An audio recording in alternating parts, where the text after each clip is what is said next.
Oke, halo cuy, balik lagi di channel Mareska. Di video kali ini saya bakal bahas tentang kopling manual yang saya pakai. Seperti yang udah tak bilangin di video sebelumnya ya, pas review motornya Alfian, saya bakal bahas part-part modif yang ada di motor saya. Dan kebetulan untuk bak kopling ini sendiri sama kayak punyanya Alfian yang kemarin, yaitu adalah model kopling suntik. Kopling suntik sendiri itu setahu saya adalah kopling manual yang kabel koplingnya ini langsung masuk ke bagian perkoplingan di dalam ya, jadi masuk ke bak kopling, dicantolinya di dalam. Beda sama yang kayak pabrikan atau aftermarket itu kan pakai tuas, jadi kabel koplingnya itu dicantolinnya di bagian tuas bagian luar gitu ya.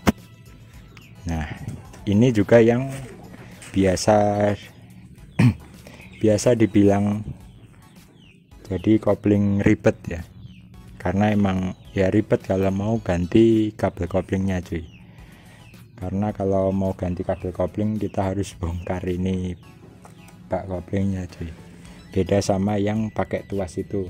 Kalau tuas kan nanti tinggal lepas yang nyantol di tuas itu. Kalau ini kan nyantolnya di dalam, jadi harus dibuka dulu. Untuk kopling ini sendiri saya nggak beli jadi maksudnya ya. Jadi ini buat atau custom di salah satu admin Supra 125 Holic cuy. Jadi dulu ini ya keracunan si Alfian, saya nyoba motornya terus ternyata koplingnya enak dan akhirnya ikut-ikutan buat kayak gini cuy. Untuk buat kayak gini tuh bahannya dari bak bawaannya atau bak kopling bawaan. Kalau kalian sayang bak kopling bawaannya buat di custom, kalian bisa beli copotan murah kok, 150 sampai 200 ribuan di marketplace atau online shop juga banyak sekarang. Dan untuk apa aja yang di custom itu cuma bagian sini atau bagian ini namanya jalur kabel kopling cuy. Jalur kabel koplingnya itu di custom dengan cara dibor ya, dibor lalu dicor lagi pakai apa ini, aluminium kalau nggak salah. Dan ya dibuatkan jalur sendiri untuk kabel kopling, karena kalau kopling suntik sendiri itu biasanya pakai ini tempat pengisian oli cuy, lubang pengisian oli itu dipakai buat jalur kabelnya. Tapi kalau ini dibuatin sendiri biar ini masih bisa difungsikan gitu untuk pengisian olinya. Entah kalau yang lewat jalur pengisian oli ini ngisi olinya apa harus copot kopling atau copot kabel kopling ya maksudnya, atau dari mana saya kurang tahu. Mungkin kalau ada yang tahu bisa komentar di bawah cuy. Dan untuk daleman sendiri pemasangan tuh mirip-mirip, hampir sama atau mungkin sama kayak kalau kalian pasang blok kopling aftermarket ya, kayak SND, SYS dan lain-lain itu. Jadi cuma ngelepas bagian otomatisnya itu segitiga apa itu saya agak lupa, sama ngelas bagian mangkok gandanya ya, gandanya dilas 3 titik punya saya ini. Jadi masih pakai mangkok ganda, enggak yang pakai balancer gitu, enggak, ini masih pakai mangkok gandanya yang dilas saja.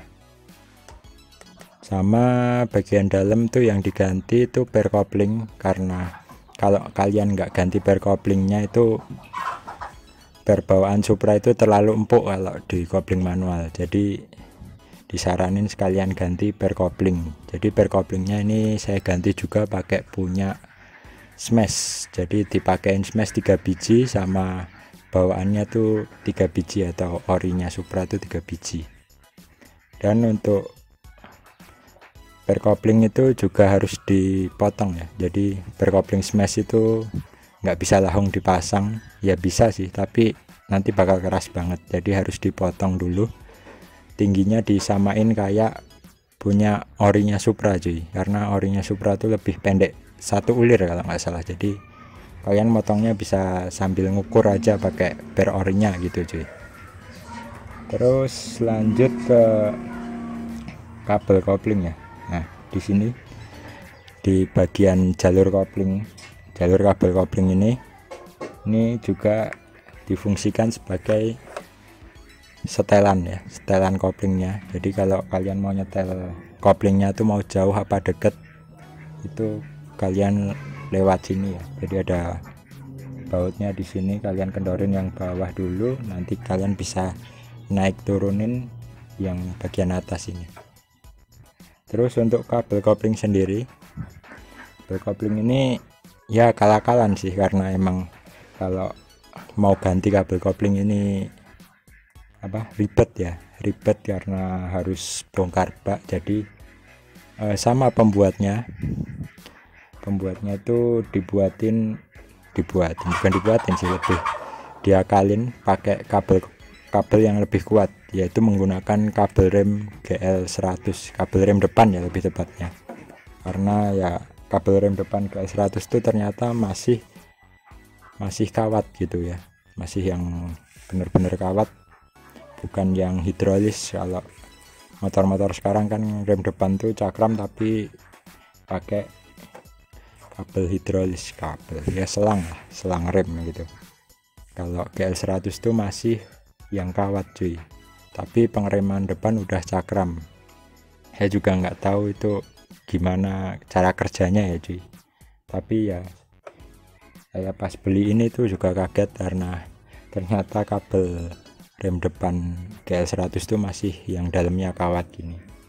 Dan ya kalau di logika harusnya lebih kuat untuk kabel rem daripada kabel kopling biasanya ya cuy. Terus naik ke atas, di atas sendiri, oh ya, untuk bagian sini tuh sirip yang di sayap sini dilepas. Untuk Supra Batman juga bisa dan harus dilepas gitu ya, buat jalur kabel koplingnya tuh naik. Lalu untuk sayapnya ini di bagian dalam ini tuh juga dicowak cuy. Dicowak itu tujuannya biar memudahkan kalau mau copot sayapnya gitu. Soalnya kalau kalian harus nyopot kabel koplingnya tuh agak ribet ya, maksudnya harus bongkar terus nyopot, itu baru bisa nyopot ini. Nah tapi kalau ini dicowak kan kalian tinggal ya miring-miringin aja, bagian kabelnya tuh tinggal ditarik aja itu bisa. Terus bagian handle sendiri ini ya kalian bisa milih sesuai kesukaan kalian.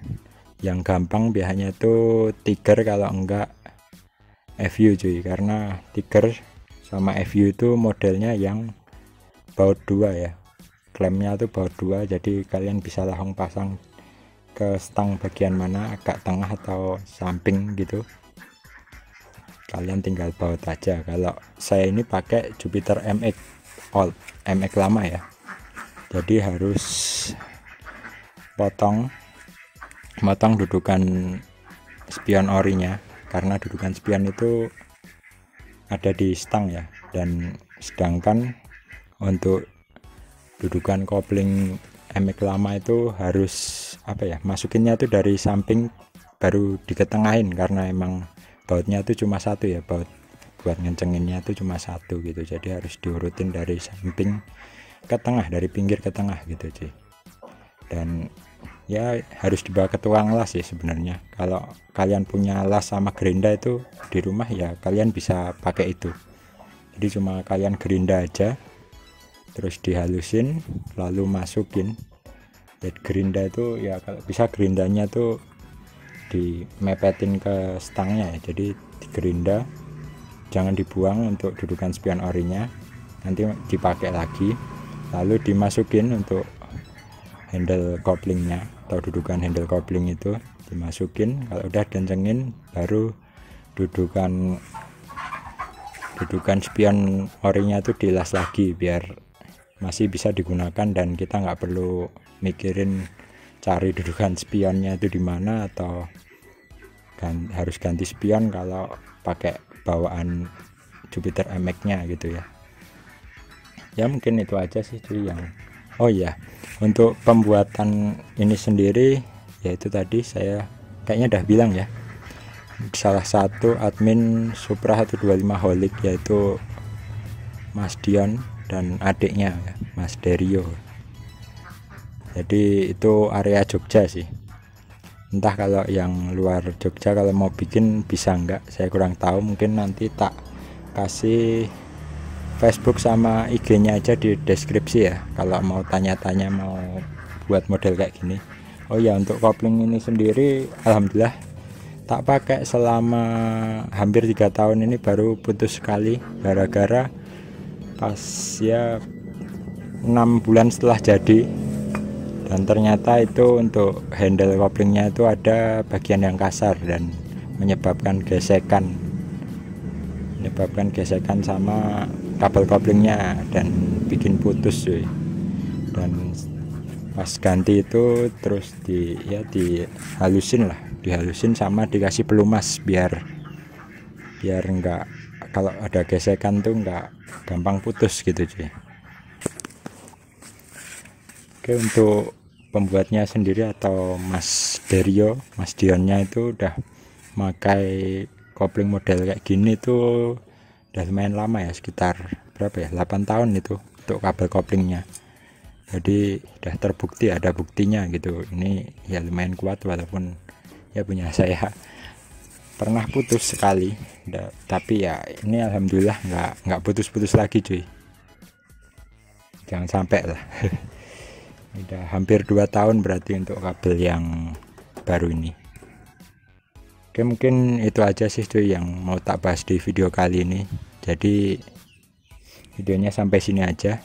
Jika suka dengan video ini jangan lupa di like cuy. Kalau ada pertanyaan bisa komentar di bawah. Kalau ada ya yang mau ditanyakan tentang kopling ini, kalian komentar aja. Nanti bakal tak buatin video selanjutnya kalau emang ada yang tanya lagi gitu ya, yang belum ada di video ini maksudnya. Oke, dan yang paling penting jangan lupa subscribe channel Mareska. See you next video. Bye bye.